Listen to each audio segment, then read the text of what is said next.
Hello and welcome to another episode of Love My Poland.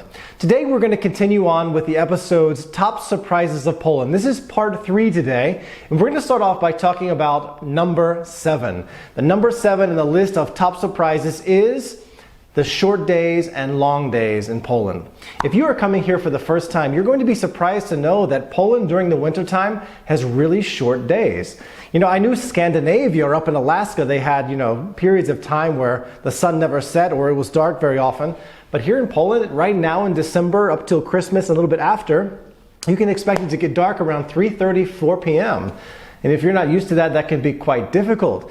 That was the same problem that I had when I moved over here. The first year was really rough for me. I didn't realize I was getting depressed by these short days, but I was having weird symptoms, and I went to the doctor. I told him how I was feeling and everything, and he told me, Mr. Russell, you have something called SAD, seasonal affective disorder.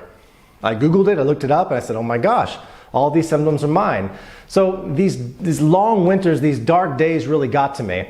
And he prescribed for me something called a desk lamp. It was a special lamp that simulated the UV rays that you would get from the sun. It simulated real sunshine. I felt so much better, but I had that little lamp sitting on my desk all the time. So again, if that's just something to kind of be aware of. If you've never been here before and you're going to live here for a period of time, the dark days is something to know about. That's a huge issue.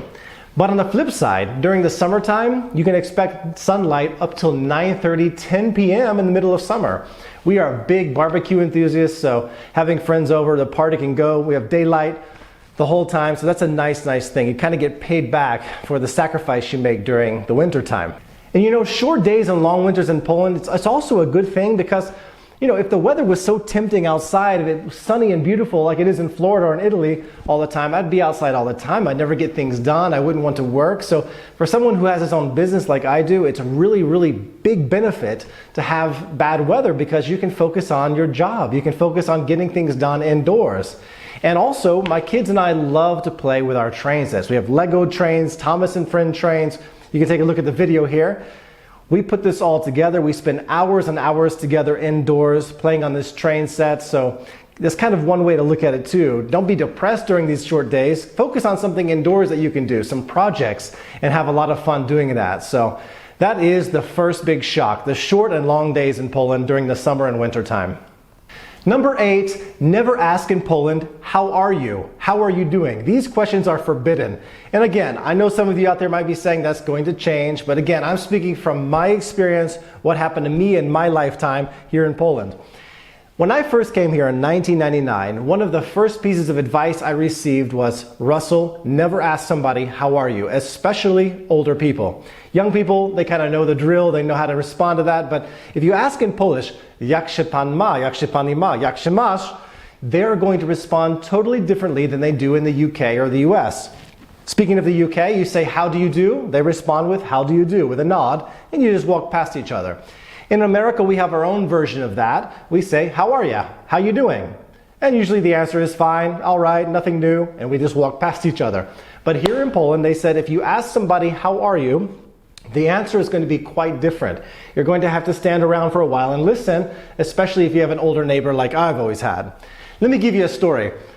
It was probably the year 2000. I had a sweet little lady. If you watched my episode on mistakes to avoid in Poland about the neighbor on the street where I lived, this was the same situation. I said one day, okay, you know what? I don't believe my friend. I think it's okay to say, how are you? And this lady was coming back. She had her shopping, and I thought, I'm just going to say, jak się pani ma, and open my door and go into the flat. Boy, was I wrong. I asked her, how are you? She stopped. She turned, she smiled, and holding her grocery bags in her hands, she talked to me for about 10 or 15 minutes about everything, about her grandchildren, about her children, what they're doing, their problems, her health problems. And I listened to it, it was fine and everything, but it is so true. If you ask that question generally, how are you?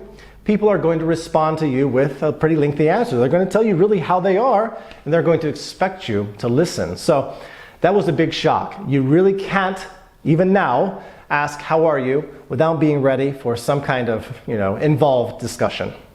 The 9th and final shock today is something called Mikołajki.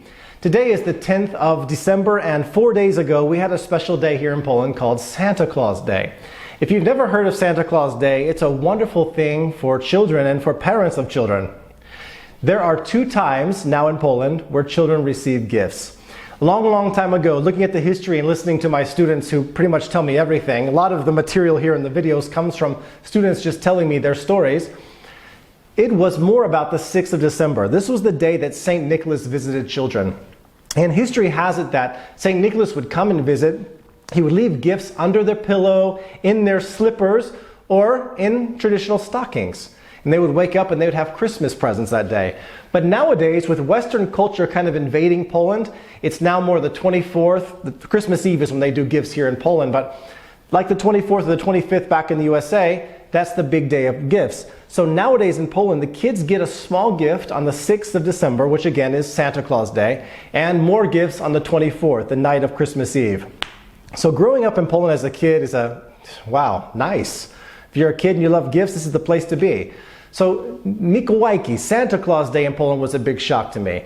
And I had to dig deep and get presents 2 times in December, and my oldest son has a birthday in December as well, so it's quite a costly month. But this is an interesting part of Poland. Mikołajki Day when you get here, Santa Claus Day.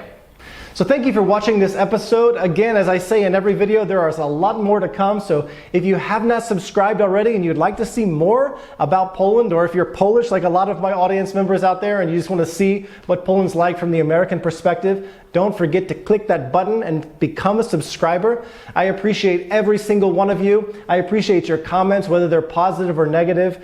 It really gives me a lot of insight in how to make my channel better. If you have any advice for me or how to make this better, I welcome that. Just write it in the comment section below. I wish I had time to respond to all the comments. I just don't. But each and every one of you is very, very important to me. So thank you for watching. Thank you for being a subscriber, and see you in the next episode.